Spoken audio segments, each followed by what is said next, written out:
Negara X adalah sebuah negara yang baru saja memproklamasikan kemerdekaannya. Saat ini, negara tersebut sedang dalam proses menyusun konstitusi, memilih bentuk negara dan bentuk pemerintahan, serta membangun struktur pemerintahan dan lembaga perwakilan rakyat. Selain itu, negara X juga berencana menjalin kerjasama dengan negara-negara lain di kawasan regionalnya. Namun, negara tersebut menghadapi beberapa permasalahan.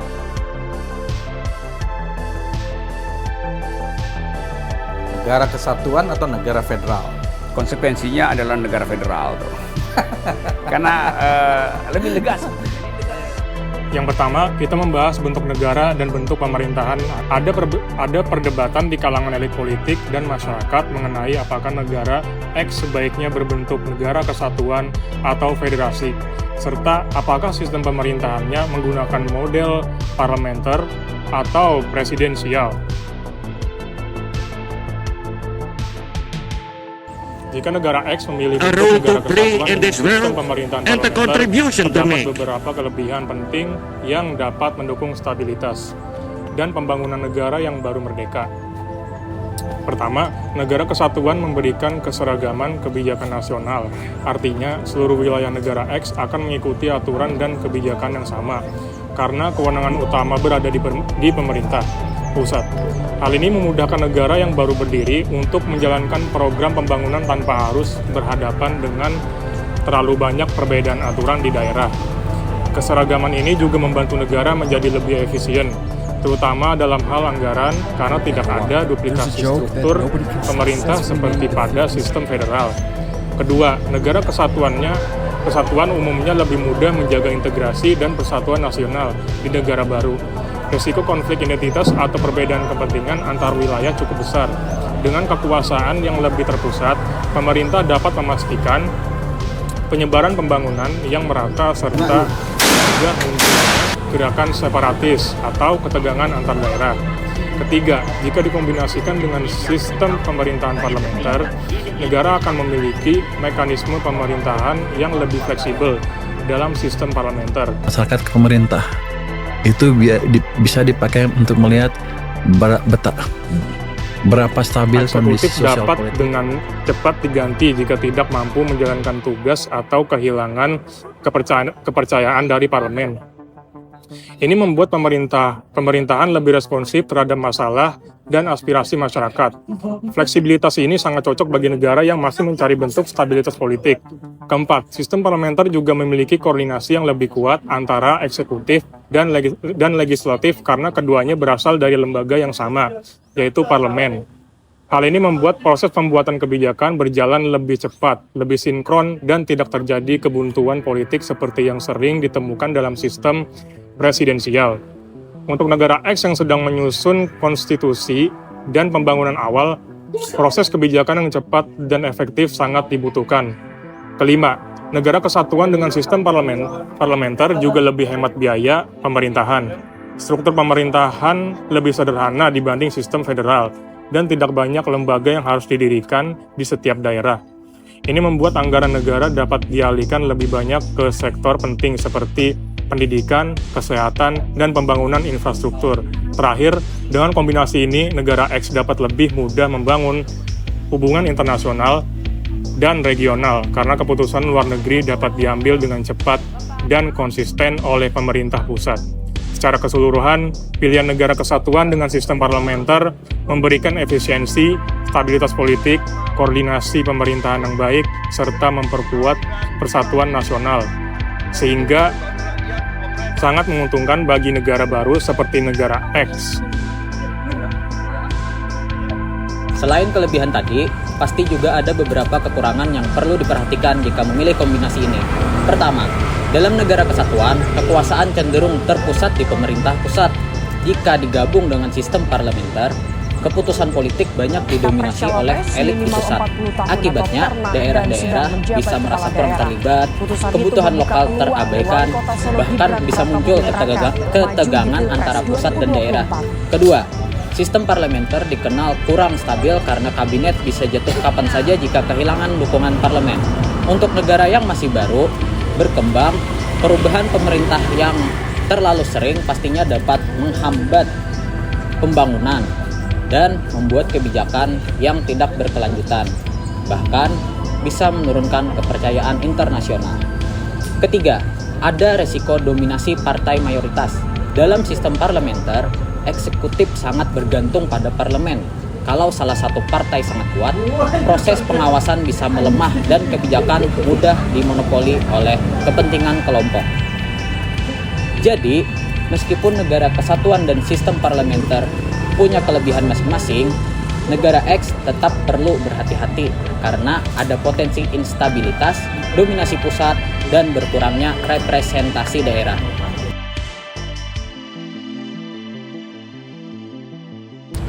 Sebagai negara yang baru merdeka, negara X harus merumuskan konstitusi yang mampu mewakili prinsip demokrasi, sekaligus menjaga stabilitas politik. Sebagai ahli tata negara, saya menyarankan agar konstitusi negara X menegaskan bahwa kedaulatan berada di tangan rakyat dan dilaksanakan menurut konstitusi. Rumusan ini penting karena dua alasan. Pertama, menjadi pemegang kekuasaan tertinggi. Kedua, pelaksanaannya tetap dibatasi hukum agar tidak terjadi penyalahgunaan kekuasaan atau kekacauan politik. Pelaksanaan kedaulatan sebaiknya dilakukan melalui mekanisme perwakilan, yaitu lembaga legislatif yang dipilih secara demokratis. Dengan cara ini rakyat tetap pemegang kendali, namun pemerintah dapat berjalan stabil karena keputusan politik dibuat melalui institusi yang jelas dan terstruktur. Selain itu, konstitusi harus mengatur pembagian kekuasaan antara eksekutif, legislatif, dan yudikatif.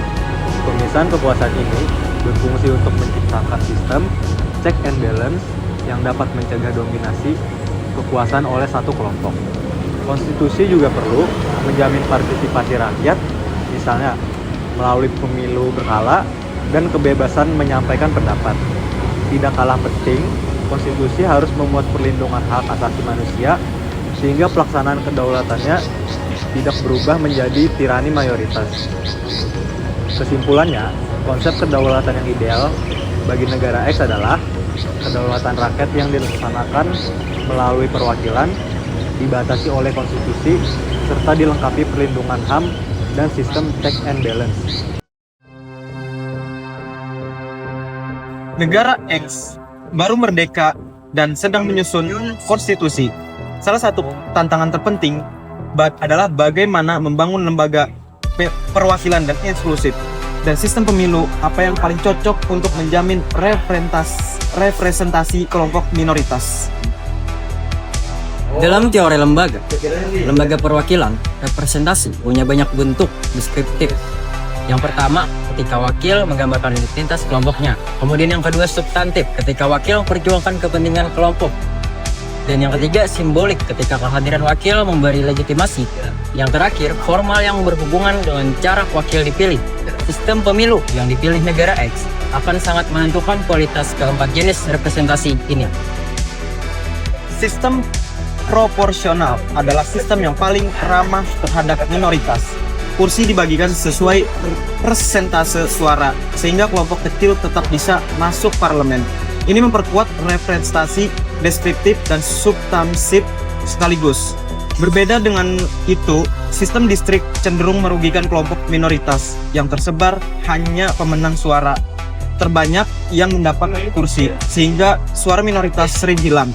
Representatif, formal, dan deskriptif mereka bisa sangat lemah. Dengan mempertimbangkan teori representasi dan desain sistem pemilu, pilihan terbaik bagi negara X adalah sistem proporsional atau campuran dengan afirmasi bagi minoritas. Tujuannya sederhana, membangun negara yang tidak hanya demokratis tetapi juga adil dan inklusif bagi semua.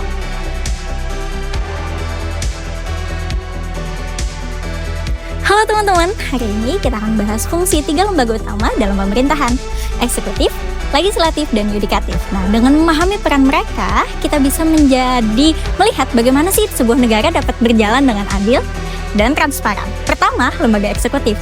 Lembaga ini adalah untuk menjalankan undang-undang dan kebijakan publik, mengelola administrasi negara, menyusun dan melaksanakan anggaran, serta mengatur sebuah hubungan internasional. Contohnya presiden atau kepala pemerintahan, memimpin kementerian dan lembaga negara, serta menjalankan program pembangunan yang berdampak langsung pada kesejahteraan rakyat. Yang kedua adalah lembaga legislatif. Nah, fungsi utamanya adalah membuat undang-undang, mengawasi eksekutif, dan menyetujui anggaran. Legislatur juga memiliki hak interpelasi dan hak angket untuk memastikan kebijakan pemerintah berjalan sesuai hukum dan aspirasi rakyat. Contohnya adalah Dewan Perwakilan Rakyat yang menyusun undang-undang, mengawasi program pemerintah, dan menampung masukan masyarakat agar kebijakan lebih tepat sasaran. Dan yang ketiga adalah lembaga yudikatif. Fungsi utamanya adalah menegakkan hukum, memastikan konstitusional undang-undang, dan menyelesaikan sengketa.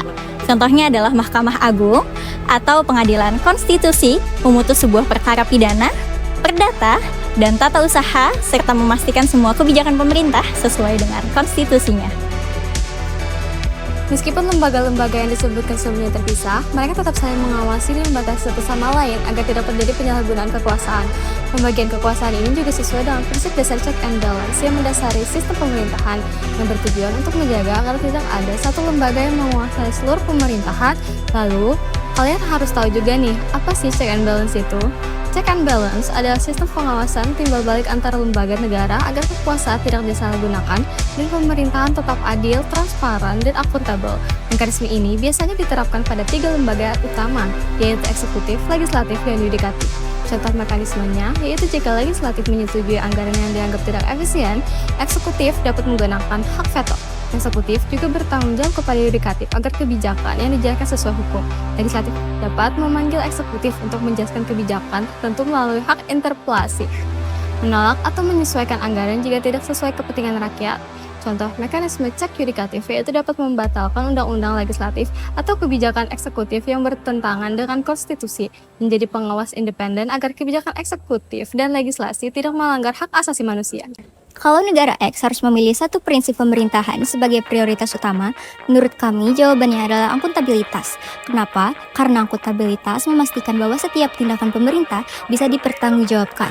Tanpa akuntabilitas, prinsip lain seperti transparansi, partisipasi, atau efektivitas tidak dapat berjalan. Dengan akuntabilitas, pemerintah tidak dapat bertindak sewenang-wenang. Setiap keputusan harus sesuai hukum, terbuka, dan berpihak pada rakyat. Hasilnya adalah pemerintahan yang lebih jujur, lebih dipercaya, dan lebih stabil.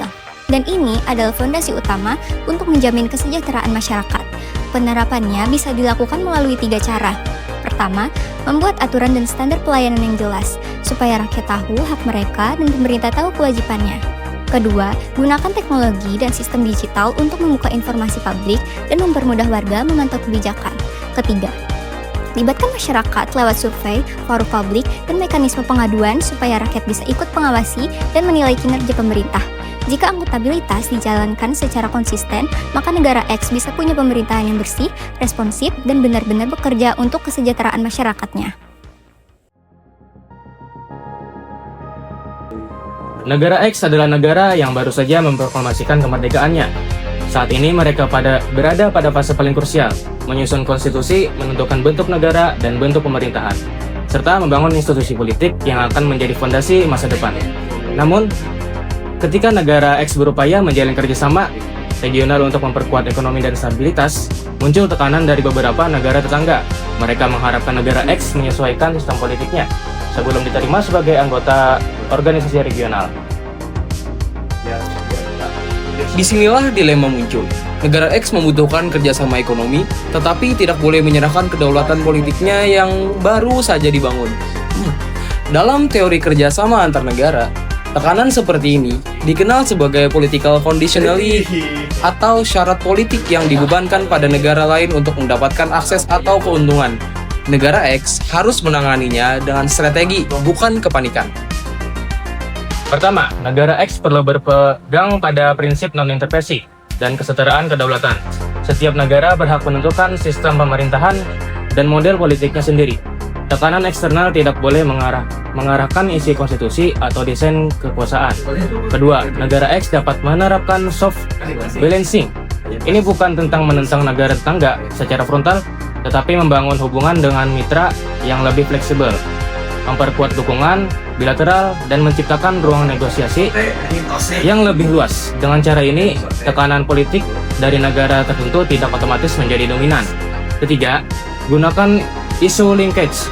Negara X harus menghubungkan isu yang mereka punya, nilai tawar, misal sumber daya alam, jalur perdagangan, akses pasar, atau posisi geografis strategis untuk menegosiasikannya. Penerimaan tanpa syarat yang mengganggu kedaulatan. Setelah itu, langkah praktis yang harus dilakukan negara S sangat jelas. Pertama, rampungkan dulu konstitusi dan struktur pemerintahan secara independen. Negara X perlu memastikan bahwa kekuasaan, lembaga, dan sistem pemerintahan tidak lahir dari luar tekanan, melainkan dari kebutuhan internal masyarakatnya. Kedua, masuk ke organisasi regional secara bertahap, bukan langsung mengejar keanggotaan sepenuhnya. Negara X dapat mengajukan status pengamat, dialog partner, atau kerjasama sektoral di bidang ekonomi. Ini memberi akses pada manfaat regional tanpa harus tunduk pada persyaratan politik yang tidak perlu. Ketiga, tawarkan kontribusi nyata. Ketika negara lain melihat manfaat konkret seperti stabilitas, pasokan barang, peluang investasi, atau peran strategis dalam keamanan kawasan, mereka akan lebih menerima fleksibilitas politik. Dan terakhir, negara X perlu mendorong terbentuknya norma regional yang menolak intervensi politik, sehingga organisasi tersebut mengakui bahwa keragaman sistem pemerintahan bukan alasan untuk menolak kerjasama. Jika langkah-langkah ini dijalankan secara konsisten, negara X dapat memasuki lingkungan regional sebagai mitra yang dihormati. Mereka bisa memperkuat posisi ekonomi, membangun jejaring diplomatik, dan tetap mempertahankan hak penuh untuk menentukan masa depan politiknya sebagai negara yang berdaulat.